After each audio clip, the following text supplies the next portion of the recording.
Hello everyone. Today I will teach you chapter 10th of class 6 NCERT Maths. The name of this chapter is mensuration.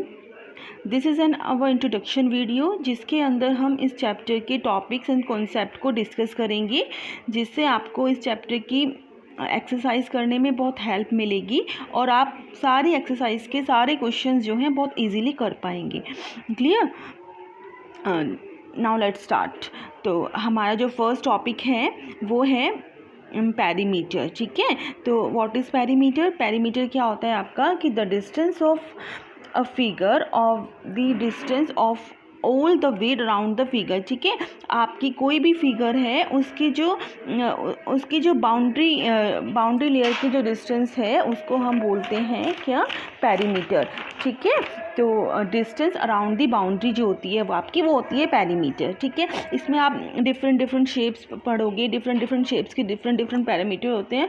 ठीक है, first है आपके पास square shape. ठीक है, square shape में क्या है? स्क्वायर में आपको पता है कि 4 साइड्स इक्वल होती है ना. तो स्क्वायर में भी आपकी क्या पैरामीटर होगी? जो ये आपकी साइड्स हैं, ये बाउंड्री लाइन जो हैं, इनका सबका एडिशन जो होगा वो आपका पैरामीटर होगा. ठीक है, तो इसमें आपका जो एक फार्मूला भी होता है निकालने के लिए, जो स्क्वायर का जो फार्मूला होता है वो आपके पास वो होता है 4 इंटू साइड. क्या होता है? 4 इंटू साइड, क्योंकि साइड जो होती है आपकी वो सेम होती है स्क्वायर में. ठीक है, तो जो पैरामीटर का जो फार्मूला हो गया स्क्वायर का वो हो गया 4 इंटू साइड. क्लियर?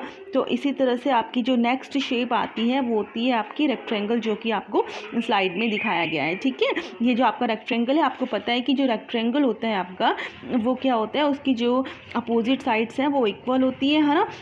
ये देखो, जैसा कि आपको स्लाइड में दिखाया है कि ये 9 सेंटीमीटर एंड ये भी 9 सेंटीमीटर, दोनों की जो क्या है, जो ये ब्रेथ है ये आपकी सेम है और जो इसकी लेंथ है वो भी आपकी सेम है. ठीक है, इसमें दोनों लेंथ और दोनों ब्रेथ जो है इसमें सेम है आपकी रेक्टेंगल में. ठीक है, तो इसमें भी आपका पैरामीटर क्या होगा कि ऑल साइड का जो है एडिशन. ठीक है, और रेक्टेंगल के लिए भी आपके पास एक फॉर्मूला होता है, वो होता है 2 इंटू L प्लस बी, यानी कि 2 into L plus B. L means length और B फॉर ब्रेथ. ठीक है, ये आपकी पेरीमीटर ऑफ रेक्टेंगल निकालने का फॉर्मूला होता है आपके पास. नेक्स्ट जो आपकी फिगर है वो है आपके पास ट्राइंगल. ट्राइंगल का पैरामीटर हम कैसे निकालेंगे?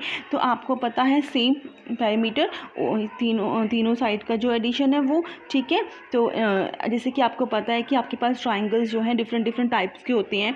ठीक है, सपोज़ ये जो आपका है इक्विलेटरल ट्राइंगल मीन्स जिसमें तीनों साइड जो हैं सेम होती हैं. ठीक है, तीनों साइड सेम होती हैं. तो जिस तरह से हमने स्क्वायर में चारों साइड सेम थी, तो हमने स्क्वायर की जो साइड्स होती हैं 4 होती हैं, तो उसकी पैरामीटर निकालने का जो मैंने आपको फार्मूला बताया है वो 4 इंटू साइड बताया है. इसी तरह से आपके पास इक्विलेटरल ट्राइंगल का जो फार्मूला है वो क्या है? 3 इंटू साइड, क्योंकि इस ट्राइंगल जो है ट्राइंगल में 3 साइड होती हैं और तीनों साइड इक्वल होती हैं, तो 3 इंटू साइड. ये है आपका इक्विलेटरल ट्राइंगल का फार्मूला. ठीक है, उसके बाद आपके पास डिफरेंट टाइप्स ऑफ जो ट्राइंगल्स हैं उनके पैरामीटर हम किस तरह से फाइंड आउट करेंगे.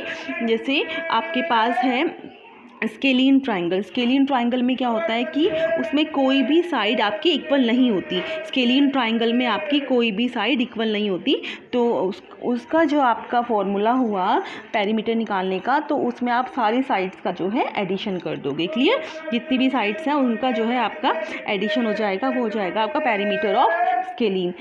और जो थर्ड टाइप है आपका किसका? ट्राइंगल का, वो है आइसोसेल्स में आपकी 2 साइड इक्वल होती है. ठीक है, तो 2 साइड इक्वल होती है, तो उसका फॉर्मूला क्या हो गया आपका? उस आइसोसेल्स ट्राइंगल का आप पैरामीटर कैसे निकालोगे? तीनों साइड्स का क्या कर दोगे? एडिशन कर दोगे. ठीक है, तो वो आपका आइसोसेल्स ट्राइंगल का फॉर्मूला हो गया. ठीक है, तो इस तरह से हम पैरामीटर फाइंड करेंगे डिफरेंट शेप्स के. Now let's come to the new topic. और जो न्यू टॉपिक है आपका वो क्या है, find the perimeter of the figure. आपको ये जो डिफरेंट फिगर्स दी हुई है इसमें आपको इनका पेरीमीटर फाइंड आउट करना है, ठीक है। तो फर्स्ट जो शेप है आपकी वो है स्क्वायर शेप। जैसे कि मैंने आपको अभी बताया था कि स्क्वायर का हम किस तरह से पेरीमीटर फाइंड करेंगे। तो जो इसकी साइड है वो आपको 6 मीटर दी हुई है, तो आप डायरेक्ट फार्मूला लगाओगे 4 इंटू साइड कितनी है 6, 4 6 24, क्लियर। तो 24 मीटर आपका इसमें इसका पेरीमीटर आ गया, क्लियर। इस तरह से आपका जो नेक्स्ट फिगर है आपके पास वो है आपके पास ट्राइंगल। देखो ये आपका कौन सा ट्राइंगल, जैसे कि मैंने आपको अभी बताया है कि जिसमें तीनों साइड जो हैं डिफरेंट होती हैं, तीनों साइड जो हैं अलग अलग होती हैं, वो आपका स्केलिन ट्राइंगल होता है। और स्केलिन ट्राइंगल ये है आपका, क्योंकि इसमें तीनों साइड जो है देखो, एक 4 सेंटीमीटर, एक 9 सेंटीमीटर और एक 8 सेंटीमीटर दी हुई है। तो स्केलिन ट्राइंगल का मैंने आपको पेरीमीटर कैसे निकालना बताया था कि तीनों साइड का एडिशन मीन्स 4 + 9 + 8, ठीक है। तीनों को ऐड करेंगे 13 और 8 21, तो 21 सेंटीमीटर, ठीक है। यूनिट हम ज़रूर लगाएंगे। तो इस तरह से हमने इसका जो है क्या फाइंड आउट किया, पेरीमीटर फाइंड आउट किया। थर्ड शेप है आपके पास, थर्ड शेप में भी तीनों साइड का एडिशन कर दो। देखो ये साइड है आपकी 5 mm, 15 mm, 4 mm, 7 mm, 8 mm, सबको ऐड करोगे आप तो क्या आ जाएगा, सबका जो एडिशन आ जाएगा वो आपके पास आ जाएगा 39, क्लियर। तो इस तरह से इस वाली शेप का पेरीमीटर हम फाइंड आउट करेंगे। देन लास्ट शेप है आपके पास ये, इसमें भी आप क्या करोगे, सारी साइड्स को आप ऐड कर दोगे तो आपकी इस वाली फिगर का भी पेरीमीटर फाइंड आउट हो जाएगा, क्लियर। ओके, तो उसके बाद आपको देखो ये जो आप कुछ पॉइंट सेव हैं आपको। फर्स्ट पॉइंट है आपका ये है आपका पेरीमीटर ऑफ अ रेक्टेंगल का perimeter. A rectangle is a figure with 4 side, opposite side are equal. देखो जैसा मैंने आपको अभी एक्सप्लेन किया था कि जो रेक्टेंगल होता है उसकी 4 साइड होती हैं और उसमें अपोजिट साइड जो होती हैं वो इक्वल होती हैं, क्लियर। तो सेकेंड पॉइंट है आपका the perimeter can be found by adding all 4 sides together, कि हम क्या करेंगे उसका पेरीमीटर फाइंड आउट करेंगे तो सारी साइड्स को क्या कर देंगे, एक साथ ऐड कर देंगे, क्लियर। तो it can also be found by adding twice the breadth together the twice the length. जैसे कि मैंने आपको जो सेकंड वे बताया था आपको पेरीमीटर निकालने का रेक्टेंगल का, वो था फॉर्मूले से, ठीक है। फॉर्मूला मैंने आपको बताया है कि ट्वाइस कर देंगे उसकी ब्रेड्थ और उसकी लेंथ के एडिशन से, ठीक है, जैसे कि आपको ये फॉर्मूला दिया हुआ है, क्लियर। तो now let's come to the next topic. और नेक्स्ट टॉपिक है आपका वही पेरीमीटर ऑफ रेक्टेंगल का पेरीमीटर निकालना है, ठीक है। तो आपको सब में फॉर्मूला लगाएंगे, सबकी देखो लेंथ और ब्रेड्थ दी हुई है आपको, सब में फॉर्मूला लगाओ 2 × L + B, है ना। तो 2 × लेंथ कितनी है 12 और ब्रेड्थ कितनी है इसकी, वो है आपकी 3, है ना। तो 12 और 3 15, 12 and 3 15 और 2 से मल्टीप्लाई करेंगे 15 × 2 = 30, तो 30 सेंटीमीटर आपकी पेरीमीटर आ गई फर्स्ट फिगर की, ठीक है। तो सेम एज अबव हम क्या करेंगे, ये तीनों फिगर्स का की जो है पेरीमीटर फाइंड आउट करेंगे, ठीक है। ये आपके लिए क्लियर।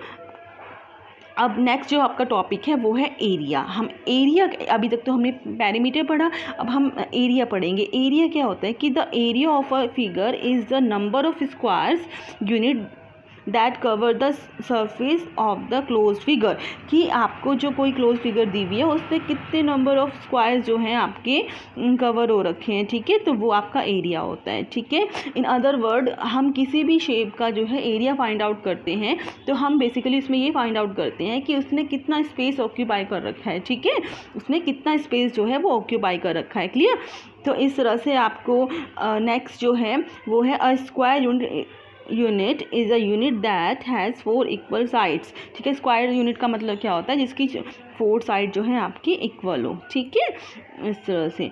तो आप तो मैंने आपको अभी पहले बताया है कि क्या कहते हैं, हम स्क्वायर का जो हम ये जो जिस तरह से पेरीमीटर निकालने का फार्मूला था आपका स्क्वायर का 4 इंटू साइड, मैंने पेरीमीटर के आपको कुछ फार्मूले बताए थे। इसी तरह से हमारे स्क्वायर के फार्मूले भी होते हैं, जैसे कि फर्स्ट है आपकी शेप स्क्वायर, ये एरिया के फार्मूले होते हैं, और जिसमें फर्स्ट शेप है स्क्वायर, और जो स्क्वायर का हमारा एरिया होगा वो होगा साइड इंटू साइड। तो स्क्वायर के लिए हम क्या यूज़ करेंगे फाइंड आउट करने के लिए, साइड इंटू साइड। जिस तरह से आपको ये जो 4 फिगर आपको दे रखी हैं, इनके आपको क्या फाइंड आउट करने हैं, इनके आपको एरियाज़ फाइंड आउट करने हैं, ठीक है। तो ये आपको स्क्वायर दे रखा है, स्क्वायर शेप दे रखी है, तो जिसमें कि आपकी 4 सेंटीमीटर जो है साइड, एक साइड है आपकी, ठीक है। तो उसका जो हम क्या फाइंड आउट करेंगे, एरिया फाइंड आउट करेंगे। तो area is equal to side into side, और साइड आपको कितनी दे रखी है 4 इंटू 4, 4 = 16, है ना। तो आपका जो एरिया आ गया 16, और जो आप इसकी यूनिट लगाते हो वो यूनिट का स्क्वायर हो जाता है, ठीक है।